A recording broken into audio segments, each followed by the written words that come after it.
Hi, I'm Suzanne, a Stampin' Up demonstrator in Canada.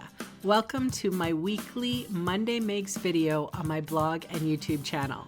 The card designs I share today are simple, fun, and easy to recreate. I also sell the products I feature in this video.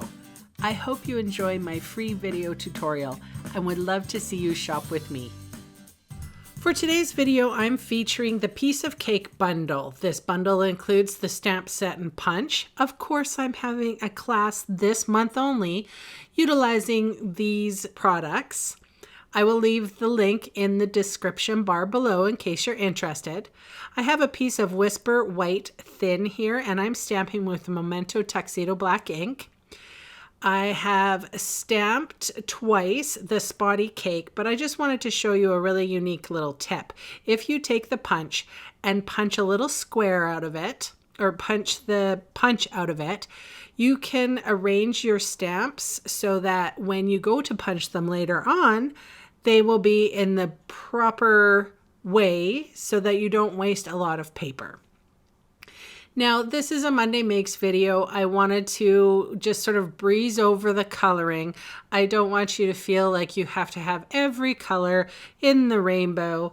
And I usually save technique videos for Wednesday, but sometimes you can't get away with coloring, and this particular stamp set sort of lends itself to coloring.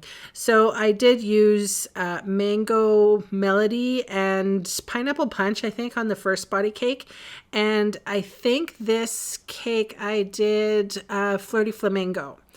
So really cute, whimsical colors. Now I'm coming in with a blender pen because I wanted to show you you don't always have to use blends. You can use other coloring mediums. So what this is a blender pen.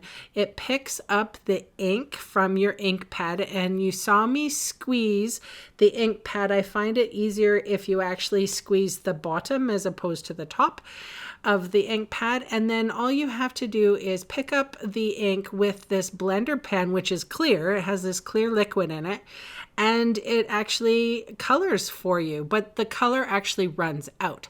So this is the great thing about a blender pen, because if you wanted to, you can switch colors. You can switch from, like I just did, from pink to orange or orange to pink. I've got fresh fig there. I think I have pumpkin pie with this one. I'm coloring in with fresh fig right now. And when I go to change color to the green, which would be Mossy Meadow, it's an easy, quick clean off. I have my small grid pad, and I have a tendency to use this small grid pad for blender coloring and blends coloring as well.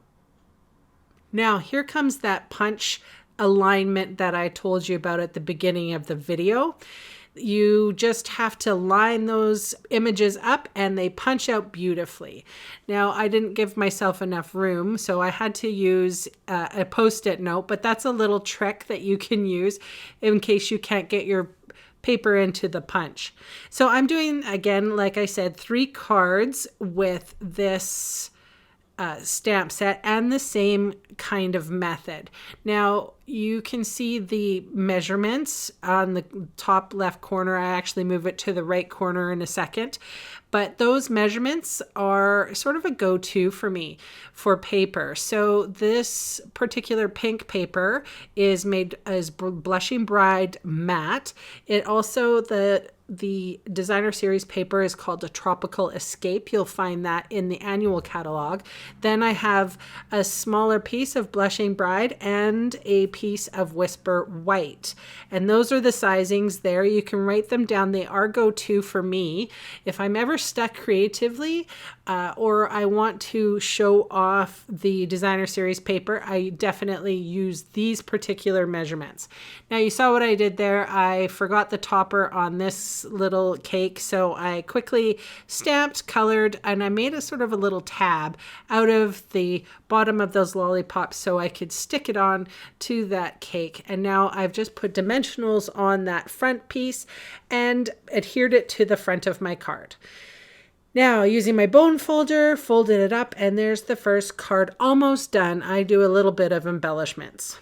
So this card, this says, "Happy birthday, you sweet thing." I did try to just use my ink on that Mango Melody front piece and I didn't like it, didn't stand out. So here I'm going to mess with it a little bit.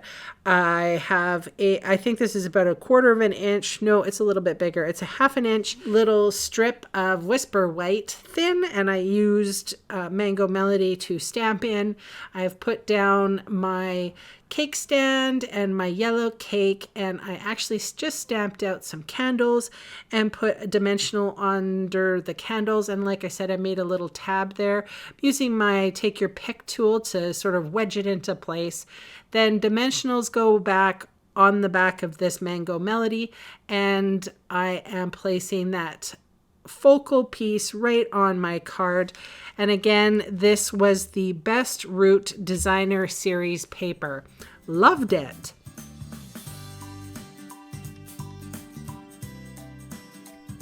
Okay, so I am using the Petal Promenade Designer Series paper for this card.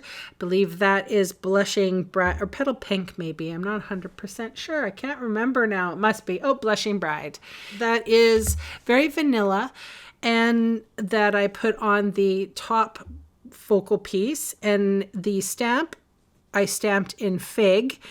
Fresh fig, and it says, "May your love grow sweeter with every passing year." So this is definitely a wedding cake.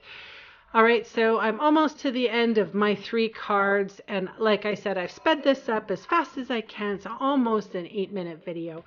I've used my Wink of Stella to embellish my cakes, and now I'm going in with my fine tip glue pen and I'm coloring over the cake stand, and then I do some dots in the background just for a little bit of added interest. That is my cards for today. Thank you so much for joining me, and again, check out the link in the description bar below for that class. I really appreciate your business.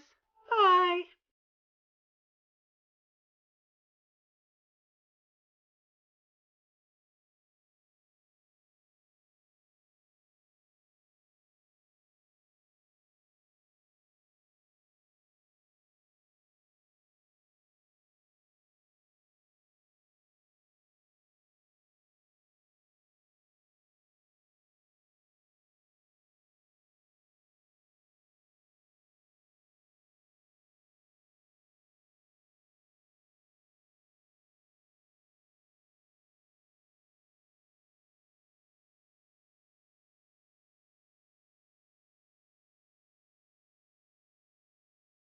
Hey, thanks for sticking around to the end of the video.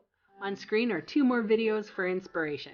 Click on the maple leaf for my blog, or click on me to subscribe to my channel. Thanks again for watching.